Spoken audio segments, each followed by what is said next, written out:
দুপুরবেলায় ছেলেকে ঘরে দেখতে না পেয়ে আমি ছাদে একটুকে খুঁজতে এসে দেখছি এক মনে কি একটা যেন পড়ছে।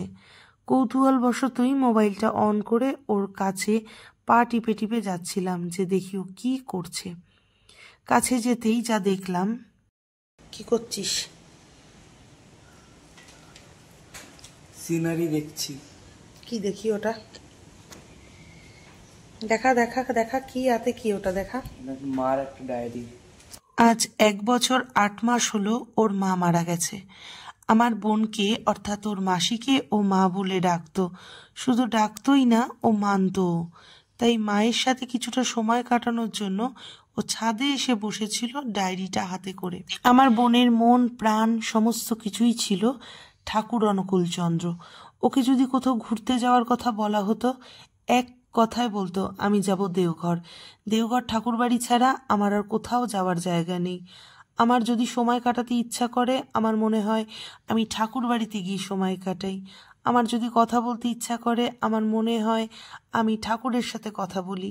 সারাক্ষণ ঠাকুর ছাড়া যে জানতো না। ছোট্ট বয়স থেকে নিরামিষ খেত, কারণ সে ঠাকুরের লোক ছিল। সে ঠাকুরকে ভালোবাসতো। সে মন প্রাণ সঁপে দিয়েছিল ঠাকুর অনুকূলচন্দ্রকে। কত সব সারা ডায়েরিতে লিখে রেখেছে ঠাকুরের নাম। জীবনে শেষ দিন পর্যন্ত ঠাকুরের ফটোকে যে কাছছাড়া করেনি। হসপিটালে ভর্তি হয়েছে, তখনও ঠাকুরের ফটো হাতে করে নিয়ে রেখে দিয়েছে। সমস্ত মুহূর্তে তার ঠাকুর ছাড়া সে কিচ্ছু জানে না। যারা সৎসঙ্গী তারাই একমাত্র রিলেট করতে পারবে এই শব্দটির সাথে। সমস্ত সময় ঠাকুরের নাম লেখাতে ব্যস্ত। তোমরা দেখো একটা মানুষ কতটা ঠাকুর ভক্ত ছিল যে এতটা সময় ধরে সে ঠাকুরের নাম লিখে চলেছে অবিরত। আর এই ডায়েরিটাকে আমি লুকিয়ে রেখেছিলাম, পাছে আমার মা দেখতে পায়। কারণ সে তো সারাক্ষণ ওর জামা নিয়ে গন্ধ চোখে, ওর ডায়েরি নিয়ে দেখতে থাকে, ওর লেখা সমস্ত কিছু ছুঁতে থাকে, সব কিছুতেই তো ওর স্পর্শ। আর এখানে দেখো আমার ছেলে বসেছে এই ডায়েরিটা নিয়ে, দেখছে যে কতবার মা লিখেছে ঠাকুরের নাম। বারবার বলছে যে মা ঠাকুরকে এত ভালোবাসতো বলেই কি ঠাকুর মাকে তাড়াতাড়ি টেনে নিল। এর কোনো শেষ নেই, কত লিখেছে।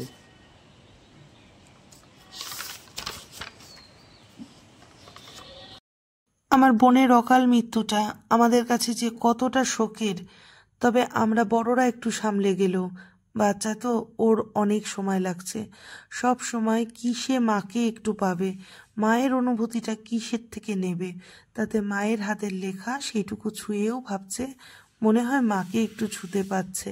প্রতিটা সৎসঙ্গী বুঝতে পারবে এই অনুভূতিটা। যারা যারা ঠাকুর অনুকূলচন্দ্রকে ভালোবেসেছে তারা জানবে যে এই অনুভূতিটা কি। পরম দয়াল শ্রী শ্রী ঠাকুর অনুকূলচন্দ্রের রাতুল চরণে প্রার্থনা করি তিনি যেন আমার বোনকে তার চরণে একটু ঠাঁই দেয়। আমার বোনের শোকে আমার ছেলে যতটা কষ্টে আছে, ঠাকুর যেন সেইটুকু কষ্টও ওর মন থেকে দূর করে দেয়।